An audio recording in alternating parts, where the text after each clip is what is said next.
तो हम जो आज आप लोग को बताने वाले हैं, जो चर्चा करने वाले हैं, जो जानकारी देने वाले हैं, वो इस चीज़ पे जानकारी देना चाह रहे हैं कि गूगल पे एक वर्ड है, MBBS in India and abroad, which one is better. Otherwise हम ये बोल सकते हैं कि इंडिया और अब्रॉड में जो हम एमबीबीएस करते हैं, कौन सा बेहतर है, कौन सा गुड है, कौन सा बैड है। 3-4-5 चीज़ें हैं, उसमें सबसे बड़ा चीज़ सिर्फ एक है मेन, पैसा और आपकी योग्यता, कि आपने जो नीट क्वालिफाइड किया है वो आप किस नंबर के साथ क्वालिफाइड किए हैं और आपके जेब का बजट क्या है। अगर ये दोनों चीज में दिक्कत नहीं है तो किसी भी कीमत पर इंडिया से बेहतर अब्रॉड नहीं हो सकता है। ये आपको गूगल पे इतने सारे कंपनियां चल रही है, कोई नहीं बताएगा। इंडिया से बेहतर अब्रॉड किसी भी कीमत पर नहीं हो सकता है, बेहतर तो नहीं हो सकता है।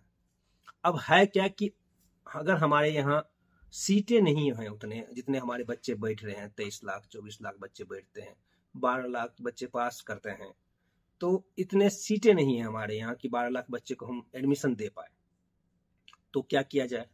तो उसमें क्या है, 50% के आसपास सीट तो गवर्नमेंट के हैं, तो आप वो गवर्नमेंट सीट हटा दो, तो मान के चलो कि करीब अपने पास 60,000 के आसपास सीटें बचते हैं। तो 60,000 सीट में जो है करीब 11.5 लाख के आसपास बच्चे रहते हैं। 11-11.5 लाख बच्चे अगर 60,000 सीट के लिए करेंगे तो नेसेसरी सी बात है कि कट ऑफ जाएगा हाई। मतलब 500 प्लस वाले जो बच्चे हैं, 450 से ऊपर जो भी बच्चे हैं, 500 प्लस जो भी बच्चे हैं, उन सबको तो कम फीस वाले कॉलेजेस मिल जाएंगे। जैसे जिन कॉलेज का फीस 7 लाख से लेकर के 10 लाख के आसपास है, वो कॉलेजेस उनको आराम से मिल जाएंगे। जिनका मार्क्स 600 से नीचे हो, 450 से ऊपर हो, उन सबको ये सब कॉलेजेस मिल जाएंगे 10 लाख के बजट में।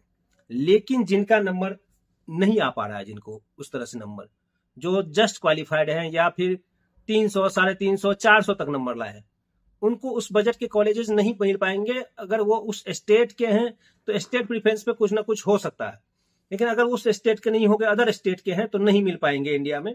तो लोग क्या करते हैं कि जिनकी बजट इंडिया के जो क्या कहते हैं ज्यादा फीस वाले मेडिकल कॉलेज हैं, जिनका फीस करीब 15 लाख रुपए सालाना, 20 लाख रुपए सालाना पड़ता है, उसमें जाने का बजट नहीं है, तो वो उनके लिए मैं बोलता हूं कि आप एमबीबीएस अब्रॉड कर सकते हैं। मैं क्या सब बोलेगा, अगर आपका बजट नहीं है और आपको एमबीबीएस ही करना है, इस बात को नोट कीजिएगा कि इसमें अगर आपको एमबीबीएस ही करना है और आपका बजट साफ नहीं है, आपका बजट जो है 50 लाख का भी नहीं है, आपका बजट जो है 60 लाख का भी नहीं है, आपका बजट 70 लाख का भी नहीं है, तो आप बाहर से कीजिए। लेकिन एक बात का ध्यान रखिएगा, बहुत सारा लोग आपको जो है बता देंगे कि 15-18 लाख फीस है, 8-10 लाख रुपए खाने पीने में लगेंगे, रहने में लगेंगे, 25-30 लाख में आप लोग करके आ जाइए। ऐसा कुछ नहीं होगा। जब बच्चा आपका करके आएगा तो 40 लाख के एवरेज में मिनिमम आपको अब्रॉड में भी खर्चा पड़ना है।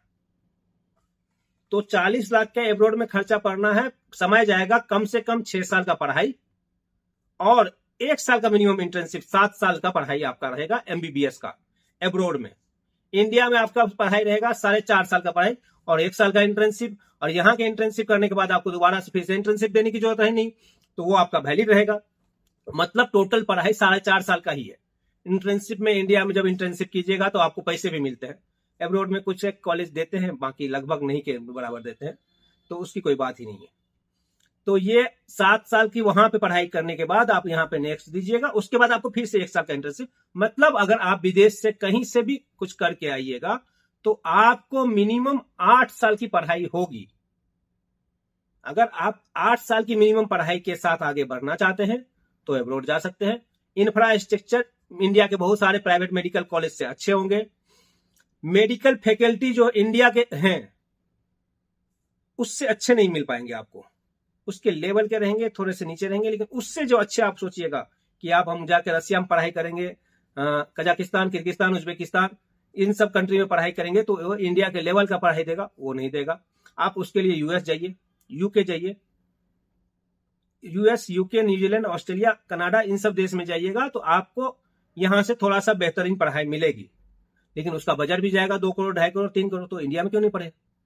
तो इन सब को जब हम मद्देनजर देखते हैं तो मुख्य कारण सिर्फ एक है विदेश जाने का, पैसा। अगर आपका बजट 70 लाख 80 लाख नहीं है तो आप विदेश जा सकते हैं। अगर आपका बजट 70 लाख 80 लाख है कि आप 4.5 साल में इतना पैसा दे सकते हैं, तो निस्संदेह इंडिया में पढ़ाई कीजिए। हर साल सीटें रहती है, सीटें की कोई कमी नहीं है। पैसे वाले की कमी है, सीटें की कोई कमी नहीं है। अगर आपके बजट है उस तरह से तो आप इंडिया में ही पढ़ाई कीजिए। आप मान के चलिए कि वैसे भी 20% से ज्यादा बच्चे एडमिशन किसी भी ईयर में नहीं लेते हैं, तो उस 20% को कवर करने के लिए हर साल मेडिकल कॉलेज भी बढ़ रहे हैं। इस साल और 10-15 हजार सीट इंडिया में बढ़ेंगे। तो कोशिश कीजिए कि आप लोग जो इस बार 2024 का एग्जाम दे रहे हैं, उस एग्जाम में कम से कम अपना जो मार्क्स 400 प्लस में रखें, ताकि आपको कम बजट में अच्छे कॉलेज मिले। और सबसे बेहतरीन रहेगा कि 650 प्लस में रहिएगा तो आपको गवर्नमेंट कॉलेज मिलेगा, और फीस 6000 से भी स्टार्ट है गवर्नमेंट कॉलेज में पर ईयर। तो जो भी आपको अच्छे लगे उस हिसाब से कीजिए। हमारी तरफ से आपको ऑल द बेस्ट हमेशा रहेगा। और अगर कोई पूछे कि इंडिया और एब्रॉड में कहां एडमिशन लेना है तो कहां लेना है, आप खुद समझदार हो चुके हैं। इंडिया ही पहला चॉइस होना चाहिए। सेकेंड चॉइस अगर पैसे की कमी है, नंबर कम है, बहुत सारी दिक्कतें हैं, तो हम एब्रॉड के बारे में सोचेंगे। और 8 साल में एमबीबीएस करने के बारे में सोचेंगे। 4.5 साल और 8 साल, ये दोनों चीज का कंपेयर कीजिएगा। ये एकदम फैक्ट है। किसी कंट्री जाइएगा 8 साल की आपकी पढ़ाई होगी। 8 साल मीन्स 8 साल। Thank you, all the best.